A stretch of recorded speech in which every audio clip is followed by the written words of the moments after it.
এই সেই উহুদ পাহাড় যেখানেই উহুদের যুদ্ধ হয়েছিল। আর এখানেই আমার রসুল যখন উহুদ যুদ্ধে রক্তে রক্তাক্ত হয়েছিল, তখন এই উহুদ পাহাড়ই দুই ভাগ হয়ে রসুল সাল্লাল্লাহু আলাইহি ওয়াসাল্লামকে আশ্রয় দিয়েছিলেন। রসুল সাল্লাল্লাহু আলাইহি ওয়াসাল্লামকে অনেক ভালোবাসতেন এবং রসুল নিজেও এই উহুদ পাহাড়কে ভালোবাসতেন। ছোটবেলা যখন পড়াশোনা করতাম, বই পুস্তকে কত পড়েছি এই উহুদ পাহাড়ের বিষয়ে, রাসূলের জীবনী সম্পর্কে কত জেনেছি।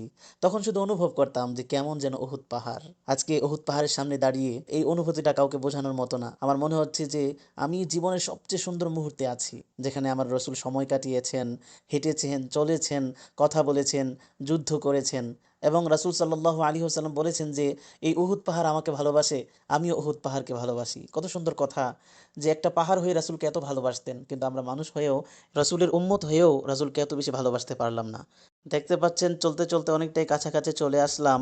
এখানে একটা ছোট্ট পাহাড় দেখতে পাচ্ছেন, অনেকেই পাহাড়ের উপরে উঠতেছে, উঠে বড় পাহাড়টাকে ভিডিও করতেছে আর সৌন্দর্যটা উপভোগ করতেছে। আমিও চেষ্টা করব একটু পাহাড়ের উপরে উঠে আপনাদেরকে দেখানোর জন্য। আশা করি যে ভিডিওটা দেখবেন, কারণ আমি ভিডিওটা আপনাদের জন্যই করেছি। আমি একা একা আসলাম, উহুদ পাহাড় দেখলাম, রাসূলের জীবনীগুলো উপভোগ করলাম, স্মৃতিচারণ করলাম, চলে গেলাম।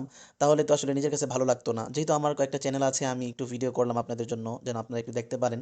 কত রকম ভিডিও তো দেখে থাকেন, আশা করি যে ভিডিওটা একটু দেখেন, ভালো লাগবে।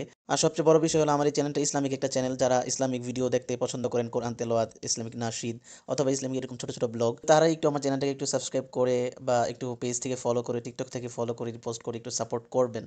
তো যাই হোক, অনেক কষ্ট করে ছোট পাহাড়টার উপর উঠলাম। দেখতে পাচ্ছেন উপর থেকে ভিডিও করতেছি, মানুষজনদেরকে কত ছোট ছোট মনে হচ্ছে। সবাই ভিডিও করতেছে, দেখতেছে। এই সেই উহুদ পাহাড় যেখানেই উহুদের যুদ্ধ হয়েছিল। আর এখানেই আমার রসুল যখন উহুদ যুদ্ধে রক্তে রক্তাক্ত হয়েছিল, তখন এই উহুদ পাহাড়ই দুই ভাগ হয়ে রাসূল সাল্লাল্লাহু আলাইহি ওয়াসাল্লামকে আশ্রয় দিয়েছিলেন। এবং রাসূল যখন এই পাহাড়ের ভিতরে গিয়ে একটু বিশ্রাম নিয়েছেন, যে জায়গায় বসেছেন, শুয়েছেন, সেই স্থানটা পর্যন্ত আল্লাহর হুকুমে তুলতুলে নরম হয়ে গিয়েছিল। সুবহানাল্লাহ! আমার রসুলকে কত ভালোবাসতেন আল্লাহ। আল্লাহ সবাইকেই আমার প্রিয় রাসূলকে ভালোবাসার তৌফিক দান করেন। আল্লাহ যেন সবাইকেই এই উহুদ পাহাড় সামনাসামনি দেখার তৌফিক দান করেন।